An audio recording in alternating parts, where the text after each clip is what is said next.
Hello,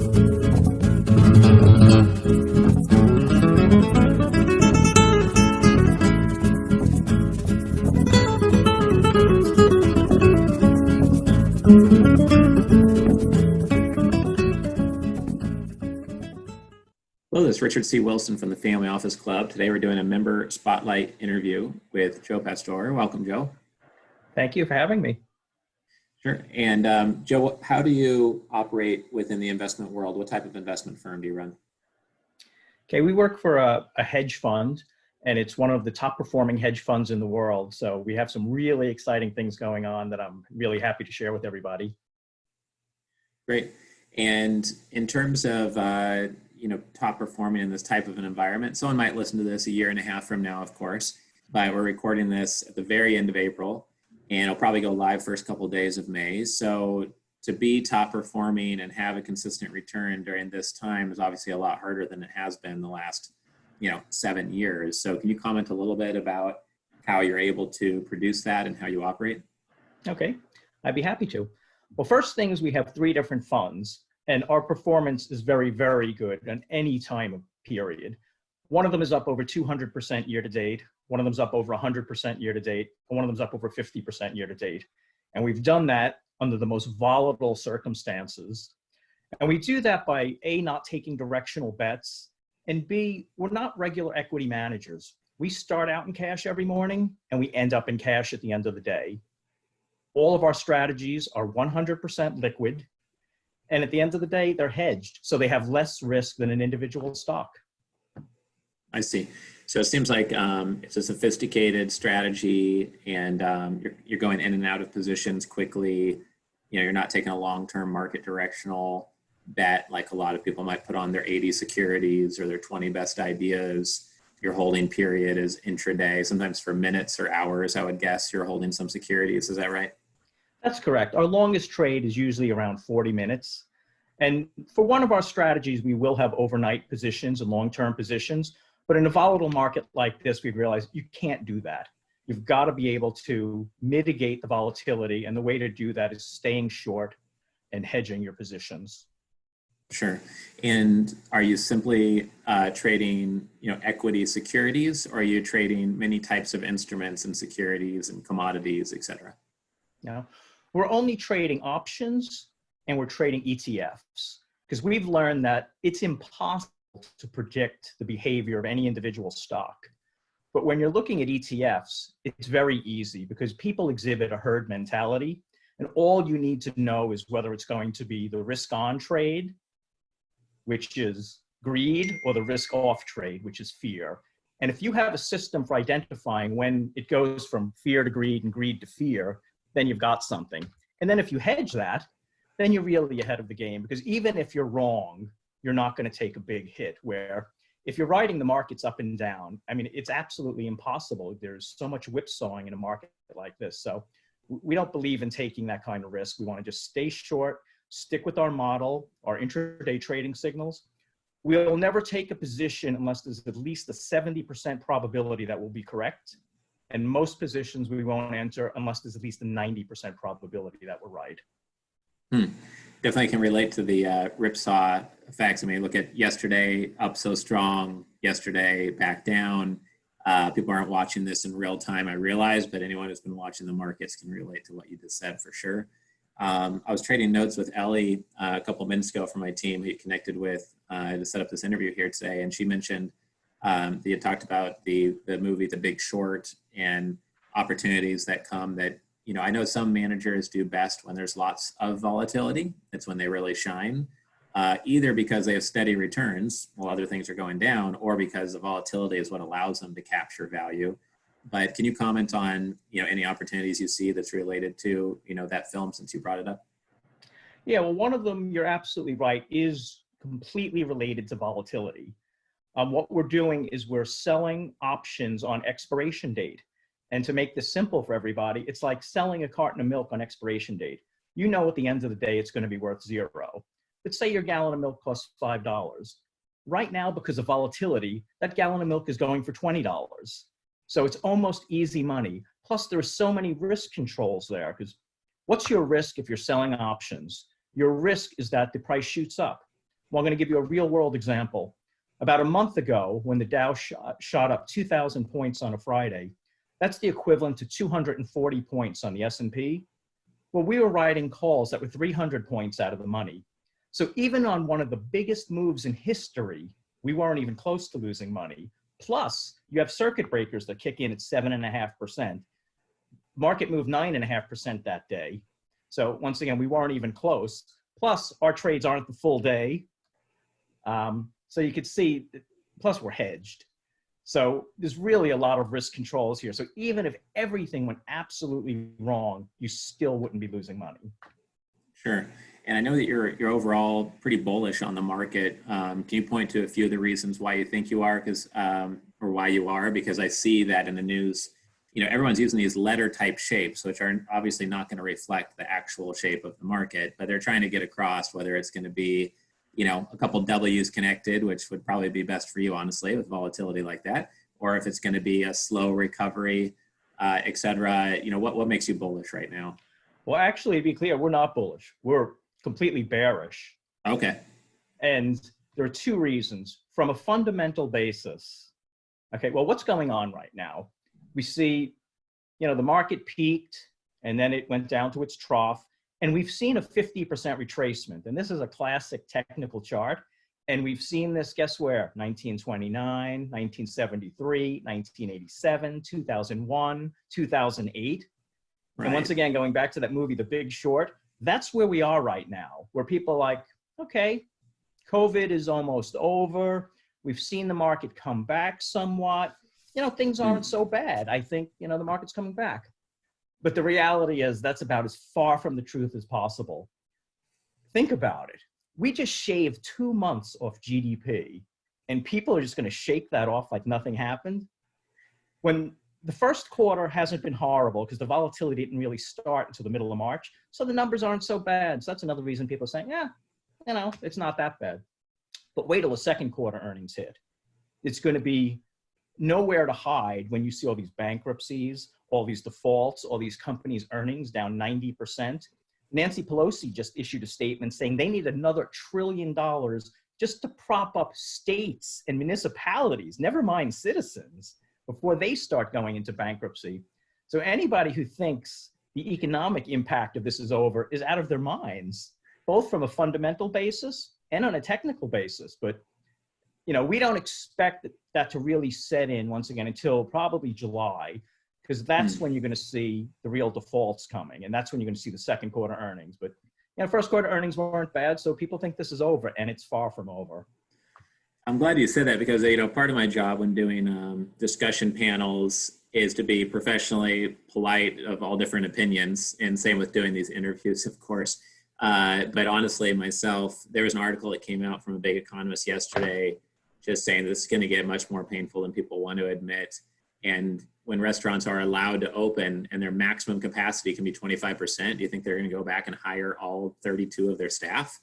No, they're going to hire, 9 of their staff and make them work 12 hours a day because they just sat with an empty restaurant for 2 months. And there's so many examples of that you could go to, not to mention the liability of people going to movie theaters or your corporate offices. So a lot of business owners I know would agree with you, and a few of the family office clients we work with were just talking about yesterday on an up day whether they want to unwind maybe their 25% of capital they put back into the market and unwind 7 or 8% of that because they just feel like it's going too well. But I'm not the stock market expert. You're miles beyond where I'll ever be in my lifetime on anything related to the stock market. But your sentiment is in line with, I think, a lot of what people are being cautious about, because if we're wrong, then okay, things just go better than we expected. But if you're wrong the opposite direction, there's a little bit more pain to deal with if you're wrong that way. Anything else you want to mention related to the unique strategies that you guys use, or anything maybe that when you first meet an investor, maybe they get tripped up on either your strategy or a term you use or something that makes you different than a lot of other hedge funds out there that you'd want to clear up here on the video? Right. Well, the first thing I want to make sure people are clear on is people hear hedge fund and they think, oh, that's risky. And nothing could be further from the truth, because we are actually hedged. As I mentioned earlier, we're doing a series of short-term trades and we're hedging them. So we're never, ever going to have as much risk as just owning an individual stock. But the message I really want to get to across to people, why we're different and what we see is, once again, going back to the big short, is this is the opportunity of a generation. You never see so clearly choreographed that there's a major correction coming. I mean, once again, there's no denying what's going to happen with these bankruptcies. You know, the example you just used, that's a pretty good example that restaurants aren't coming back. Movie theaters, major companies are going bankrupt. You just can't shave 2 months off GDP and not feel the pain. And I don't know how people can ignore that. But once again, Right. all the reasons the market's trading up is sentiment. You know, of course, yes, the Fed pumped $2 trillion, it's going to be $3 trillion into the system. Yes, we're getting past the COVID portion, but the economic reality hasn't set in yet. We haven't seen the real numbers. And, you know, at the end of the day, the stock market is the expectation of future earnings. Well, we just destroyed future earnings, at least for this year and probably for most of next year. So what do you think's going to happen? Right. So we have strategies that can actually take advantage of this. We have a proven track record in volatile markets. We have strategies that are market neutral. So that's what you need to be doing right now. If you're working with a money manager and they're not market neutral, if they're not used to dealing in volatile markets, you need to get out of there. We told our clients in February, before the volatility really hit, to go to cash. James McDonald is the principal at Hercules Investments. He appeared on Bloomberg on February 7th and told people, go to cash. There's going to be a major correction coming. And, you know, when you think about it, it's not rocket science. Volatility was an all-time low. The market's at an all-time high. We're at the beginning of a pandemic. And he didn't say the market's going down. He said, you know what? Buy volatility. He told people on that day, buy UVYX, which is a VIX or a volatility index. Right. He did this on Bloomberg Radio. It went from $8 to over $100. Anyone who listened, you know, even if you didn't ride it all the way up, you at least doubled your money. And most people, some people got a 10x return on that. He's been dead right so far, and this is his call, and we all stand with him at Hercules Investments. We see this coming, once again, both from a technical and from a fundamental basis. So if you don't, if you're not with somebody who knows how to mitigate risk, if you're not with somebody who knows how to stay short, if you're not with somebody who knows how to trade in a market like this, go to cash. Yeah, we heard from a person who runs a 38-person family office investor club just yesterday. We did an investor mandate interview with them.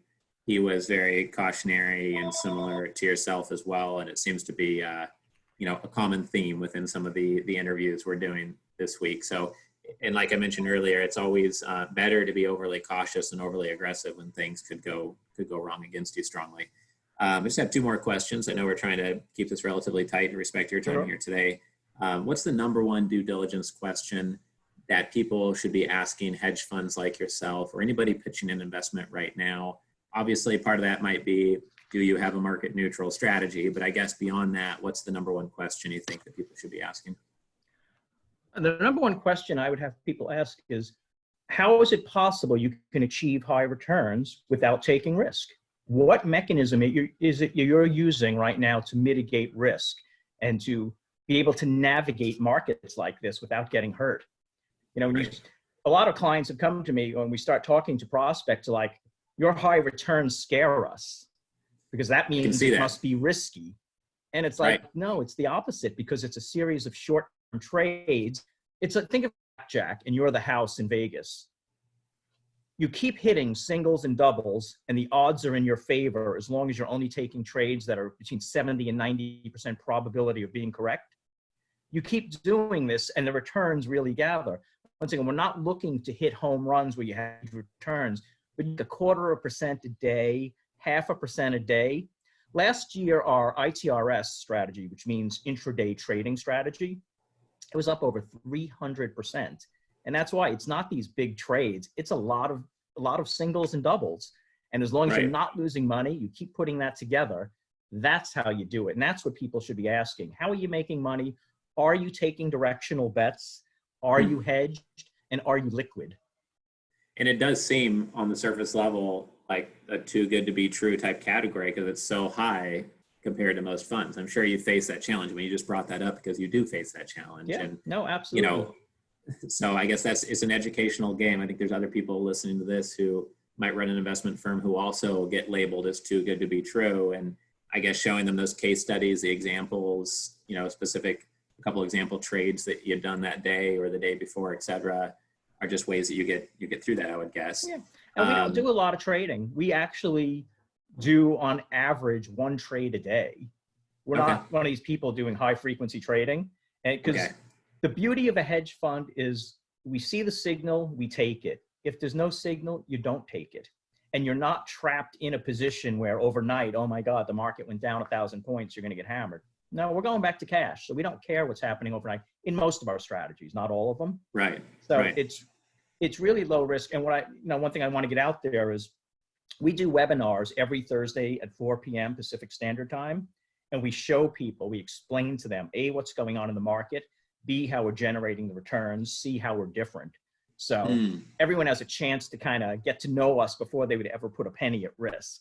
Yeah, that's great. I mean, with all of these that we do, it should go without saying, with all these we do, obviously everyone needs to do their full due diligence. But what we've found is the best way to build a relationship with investors is to give value through a webinar just like that. I wasn't aware you were doing those, but you know, we do webinars on Tuesdays, and we've found that education is the best way to attract the sophisticated investor. And it's almost like the beginning of their due diligence. As you share your expertise, you share your strategies, it's more meaningful than looking at a pitch deck of static images and graphs, right? So I'm guessing that's why you raise your hand to do this video interview. You know that works. You know that that's a format that you communicate with people on all the time. So I guess that's served you well during this pandemic lockdown time. So if somebody wants to get on one of those webinars, learn more, get in touch with you, you know, what's the best method of doing so? If anyone, I give you my phone number, give you my email, and we're happy to get links to the webinar to them. You know, whatever works for people. My email address is j.pastore, which is Pastore, at Hercules-investments.com.